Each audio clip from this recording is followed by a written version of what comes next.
बिस्मिल्लाहिर्रहमानिर्रहीम, अस्सलामुअलैकुम। आपको खुशामदीद कहते हैं बोल न्यूज़ हेडक्वार्टर्स में। मैं हूं आपके साथ सलमान मिर्जा। मैं हूं सहरिश जुहे और मैं हूं महविश तबस्सुम। महंगाई कम करो, नून लीग ने आज से शुरू होने वाले एहतजाजी मुजाहिरों का प्लान तश्कील दे दिया। शहबाज शरीफ की ज़ेर सदारत इजलास में तमाम मोहतदारों को कारकुनान को तैयार रहने की हिदायत कर दी गई। धांधली के बाद महंगाई कार्ड, नून लीग ने 20 अक्टूबर से सड़कों पर आने का प्रोग्राम तश्कील दे दिया। सदर नून लीग शहबाज शरीफ की ज़ेर सदारत इजलास हुआ, जिसमें साबिक वज़ीर आज़म शाहिद खाकान अब्बासी, एहसन इकबाल, ख्वाजा साद रफ़ीक, मरियम औरंगज़ेब और पार्टी के चारों सूबाई, आज़ाद कश्मीर और गिलगित बल्तिस्तान के सदूर ने शिरकत की। पाकिस्तान मुस्लिम लीग नून ने मुल्क गिर एहतजाज के लिए रैलियों, जलसों और मुजाहिरों के प्रोग्रामों को हतमी शक्ल दे दी।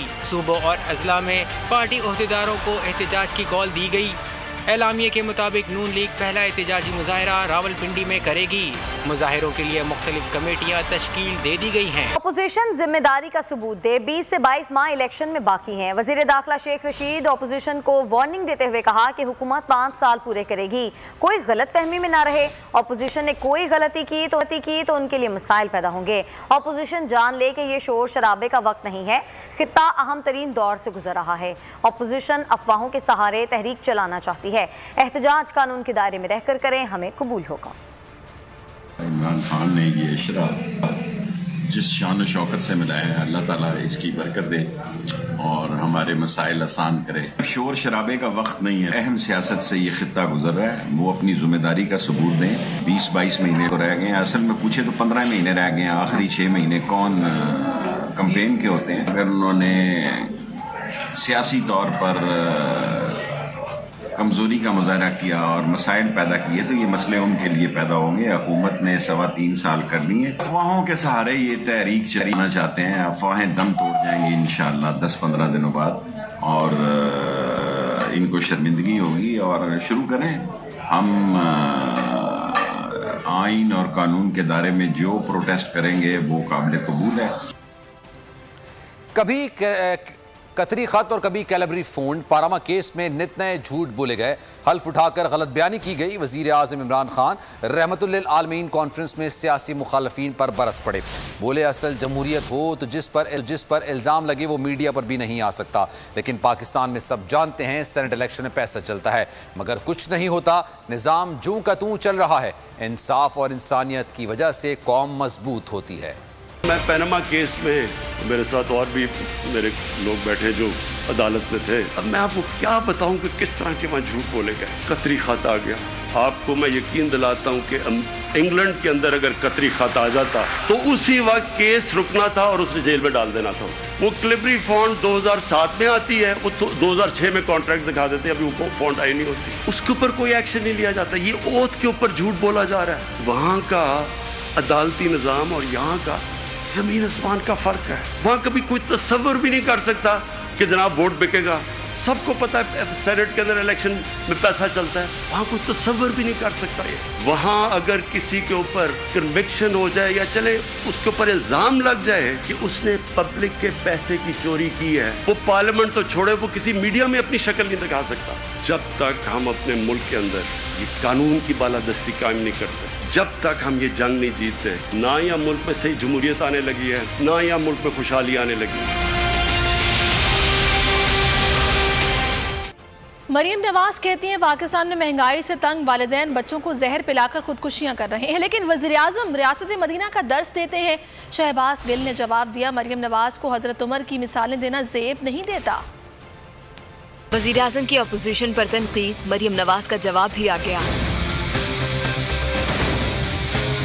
ट्विटर पर लिखा, जिस मुल्क में आवाम फाकों से मर रहे हैं उस मुल्क का वज़ीर आज़म रियासत मदीना की बातें करता है। जिसके कुत्ते भी आला किस्म के गोश्त पर पलते हों, उसे रियासत मदीना का नाम जुबान पर लाते हुए 1000 बार सोचना चाहिए, क्योंकि मदीना वो रियासत थी जिसके खलीफा हजरत उमर रज़ियल्लाहु ताला अन्हु कंधों पर बोरियां उठाकर गरीबों के घरों पर दस्तक देते थे। हजरत उमर फारूक रज़ियल्लाहु ताला अन्हु ने अपने एक कुर्ते और चादर तक का हिसाब दिया, लेकिन आप तोशा खाना ही हजम कर गए। ट्विटर पर ही मुआवन खुसूसी शहबाज गिल ने मरियम नवाज को जवाब दिया। लिखा, हजरत उमर फारूक रज़ी अल्लाह ताला अन्हु के कौल का हवाला वो नाअहल, जालसाज और चालबाज दे रहे हैं, जिनके दौरे हुकूमत में ग्लोबल हंगर इंडेक्स में पाकिस्तान का नंबर 119 ममालिक में से 106 था। आज कोरोना की वजह से भूख का अफरियत पूरी दुनिया पर नाच रहा है, लेकिन पाकिस्तान का रैंक 92 है।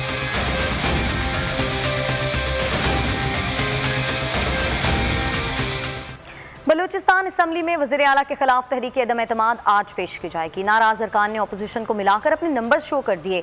ज़हूर बुलेदी का दावा है कि इजलास के दौरान तादाद इससे भी ज्यादा होगी।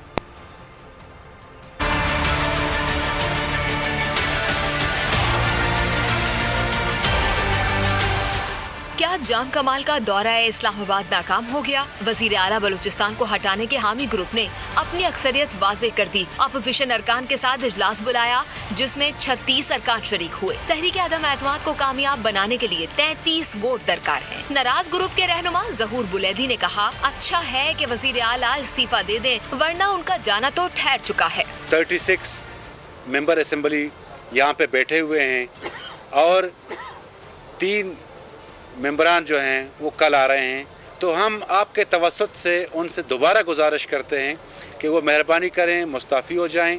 अदरवाइज़ वैसे भी कल हम सारे मिलकर असेंबली जाएंगे और तहरीक अदम एतमाद हम पेश करेंगे। बलूचिस्तान में अपोजिशन की सबसे बड़ी जमात JUIF के पार्लिमानी लीडर ने भी बुध को पेश होने वाली तहरीक अदम एतमाद की हिमायत का ऐलान कर दिया। अदम एतमाद की तहरीक के हामी हैं और ये चाहते हैं कि जाम बलूचिस्तान का वज़ीर आला न रहे, तो इनकी बातों की मैं मुकम्मल तायीद करता हूँ। BNP और खैबर पख्तूनख्वा मैप के अरकान ने भी वज़ीर आला को इस्तीफा देने का मशवरा दे दिया। अब बिजली ही नहीं, बिजली का बिल भी झटका देगा, वो भी जोर का। फी यूनिट कीमत मजीद ₹2.65 बढ़ाने की तैयारी मुकम्मल कर ली गई। सेंट्रल पावर परचेजिंग एजेंसी फिर दरख्वास्त लेकर आ गई। नेपरा 27 अक्टूबर को इस केस की समाअत के बाद फैसला सुनाएगा। बिजली सार्फिन को बड़ा झटका देने की तैयारी। फी यूनिट कीमत ₹2.65 बढ़ने का इम्कान। सेंट्रल पावर परचेसिंग एजेंसी फिर दरख्वास्त लेकर आ गई। नेपरा के सामने बढ़ते अखराजात का जवाब रख दिया। CPPA ने कहा, सितंबर में पानी से 36.2% बिजली पैदा की गई। कोयले से 17.05% बिजली बनाई। महंगे फर्नेस ऑयल से बिजली की लागत ₹19.23 फी यूनिट रही। मकामी गैस से 8.9%, दरामदी LNG से 18.9% बिजली पैदा की गई। क्या वाकई अखराजात का वावेला जायज है? क्या एक बार फिर अवाम को जोर का झटका दिया जाना चाहिए? नेपरा 27 अक्टूबर को दरख्वास्त की समाअत के बाद फैसला करेगा। महंगाई अवाम देने लगे दुहाई। 4 सदम में शहरी सड़कों पर आ गए। जमात इस्लामी की कॉल पर महंगाई के खिलाफ मुजाहरे में लोगों ने बड़ी तादाद में शिरकत की। ज़िलाई ज़िम्मेदारान का कहना था कि मौजूदा हुकूमत ने अवाम से जीने का हक छीन लिया। मुकर्ररीन का कहना था कि PTI हुकूमत अवाम पर आए रोज़ नए टैक्स लगा रही है। हालिया महंगाई से अवाम के सब्र का पैमाना लबरेज हो चुका। उस वक्त तक एहतजाजी तहरीक जारी रहेगी जब तक इस मुसल्लत शुदा हुकूमत से अवाम को निजात ना दिलाएं। जमात इस्लामी की जानिब से 31 अक्टूबर को इस्लामाबाद में मरकजी मुजाहरा किया जाएगा। पाकिस्तान और IMF में मुज़ाकरात वाशिंगटन में हो रहे हैं। तर्जुमान मुशीर खजाना मुजम्मिल असलम कहते हैं कि IMF से मुज़ाकरात नाकाम नहीं हुए। $6 अरब फंड्स दोबारा जारी करवाने के लिए बातचीत मुस्बत समत में जा रही है। मुशीर खजाना शौकत तरीन बातचीत के लिए दोबारा वाशिंगटन पहुँच गए। पाकिस्तान के कर्जों का क्या बनेगा? शराइत तस्लीम होंगी या इनकार होगा? पाकिस्तान और IMF के दरमियान वाशिंगटन में पॉलिसी सतह के मुज़ाकरात। मुशीर खजाना शौकत तरीन बातचीत के लिए दोबारा वाशिंगटन पहुंच गए। तर्जुमान मुशीर खजाना मुजम्मिल असलम ने मुज़ाकरात बेनतीजा रहने से मुताल्लिक मीडिया कहा कि $6 बिलियन की फंड की तरसील के लिए बातचीत मुस्बत सिमत में पेशरफ्त कर रही है। ट्वीट में उन्होंने शौकत तरीन की हालिया मसरूफियात से आगाह किया। शौकत तरीन ने न्यूयॉर्क में पाकिस्तानी कम्यूनिटी से खिताब में कहा कि हुकूमत मुल्क में पायदार और मुश्तरका इक्तिसादी नमू के लिए कोशिशें कर रही है। मुशीर खजाना 3 रोज़ कबल वाशिंगटन से न्यूयॉर्क गए थे। सेक्रेटरी खजाना की क़यादत में आला सतह वफ़द IMF से मुज़ाकरात में शरीक था।